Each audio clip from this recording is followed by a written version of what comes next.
अस्सलामुअलैकुम दोस्तों, आज की वीडियो बहुत ही खास है। आज हम बात करेंगे दुनिया के पहले इंसान और पहले नबी हजरत आदम अलैहिस्सलाम की। मिट्टी के बनने से लेकर बीबी हव्वा के साथ जमीन पर उनके मिलाप तक। ये कहानी सिर्फ एक इतिहास नहीं बल्कि हम सब के वजूद का सच है। तो चलिए शुरू करते हैं आज का ये रूहानी सफर।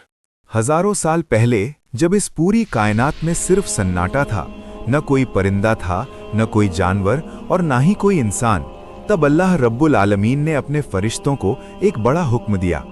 अल्लाह ने फरमाया, ऐ मेरे फरिश्तों, मैं जमीन पर अपना एक नायब यानी नुमाइंदा भेजने वाला हूँ। ये सुनकर फरिश्ते हैरान रह गए। उन्होंने बड़े अदब से अर्ज किया, ऐ हमारे परवरदिगार, क्या तू ऐसी मखलूक को जमीन पर भेजेगा जो वहां फसाद करेगी और खून खराबा मचाएगी, जबकि हम तो दिन रात तेरी इबादत और तस्बीह करते हैं। अल्लाह ताला ने जवाब दिया, मैं वो जानता हूं जो तुम नहीं जानते। अल्लाह ने हजरत जिब्राइल अलैहिस्सलाम को हुक्म दिया कि जमीन पर जाओ और वहां से एक मुट्ठी मिट्टी लेकर आओ। लेकिन जब जिब्राइल अलैहिस्सलाम जमीन पर पहुंचे तो मिट्टी अल्लाह की दुहाई देने लगी और रोने लगी। मिट्टी ने कहा कि मुझसे बनने वाले इंसान अल्लाह की नाफरमानी करेंगे, इसलिए मुझे मत ले जाओ। जिब्राइल अलैहिस्सलाम खाली हाथ लौट गए। इसी तरह हजरत मीकाईल और हजरत इसराफील भी खाली हाथ लौट आए।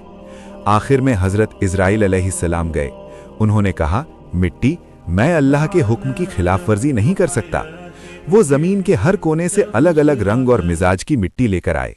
अल्लाह ने खुश होकर उन्हें इंसानों की रूह निकालने की जिम्मेदारी सौंपी। उस मिट्टी को गूंथकर एक पुतला बनाया गया और मक्का शरीफ के करीब एक पहाड़ी पर रख दिया गया। सालों तक वो पुतला धूप और बारिश में पकता रहा।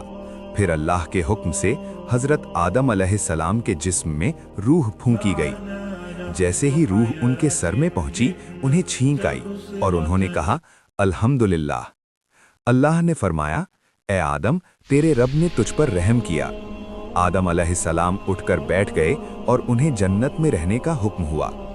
अल्लाह ने तमाम फरिश्तों को हुक्म दिया कि आदम की इज्जत में उन्हें सजदा करो। अल्लाह का हुक्म पाते ही तमाम फरिश्ते सजदे में गिर गए। लेकिन अज़ाजील, जो उस वक्त फरिश्तों का सरदार था, घमंड में खड़ा रहा। उसने कहा, मैं इससे बेहतर हूँ। तूने मुझे आग से बनाया और इसे मिट्टी से। उसके इस तकब्बुर की वजह से अल्लाह ने उसे अपनी बारगाह से निकाल दिया और वो हमेशा के लिए लानती शैतान बन गया। शैतान ने कयामत तक की मोहलत मांगी ताकि वो आदम की औलाद को बहका सके। जन्नत में आदम अलैहिस्सलाम अकेले थे। उनकी तन्हाई दूर करने के लिए अल्लाह ने उनकी बाईं पसली से बीबी हव्वा को पैदा किया। दोनों जन्नत की तमाम नेमतों का लुत्फ उठाने लगे। अल्लाह ने उन्हें पूरी आज़ादी दी, लेकिन सिर्फ एक खास पेड़ के पास जाने और उसका फल खाने से मना फरमाया। हजरत आदम और बीबी हव्वा जन्नत में सुकून से रहने लगे। शैतान, जो जन्नत से निकाला जा चुका था, जल भुन रहा था। उसने एक सांप के जरिए जन्नत में घुसपैठ की और बीबी हव्वा को बहकाया। उसने झूठ बोला कि अगर वे इस पेड़ का फल खा लेंगे तो वे हमेशा के लिए जन्नत में रहेंगे और कभी नहीं मरेंगे। शैतान की बातों में आकर उन्होंने वो फल चख लिया। जैसे ही फल खाया, उनके जन्नती लिबास उतर गए और उन्हें अपनी गलती का एहसास हुआ। अल्लाह ने हुक्म दिया कि अब तुम दोनों जमीन पर जाओ, वहीं तुम्हें जीना है और वहीं मरना है।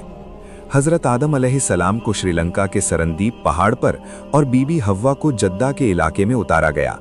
दोनों एक दूसरे से जुदा होकर सालों तक रोते रहे और माफी मांगते रहे। उन्होंने दुआ की, ऐ हमारे रब, हमने अपनी जानों पर जुल्म किया।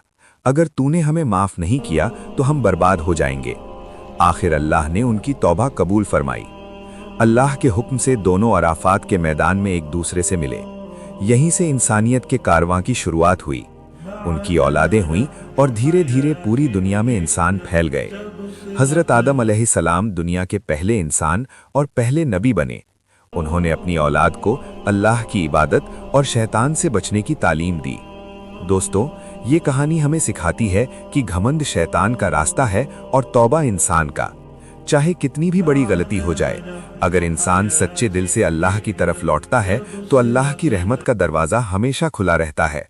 आज हम जो कुछ भी हैं, उसी एक मिट्टी के पुतले और अल्लाह की रूह का हिस्सा हैं।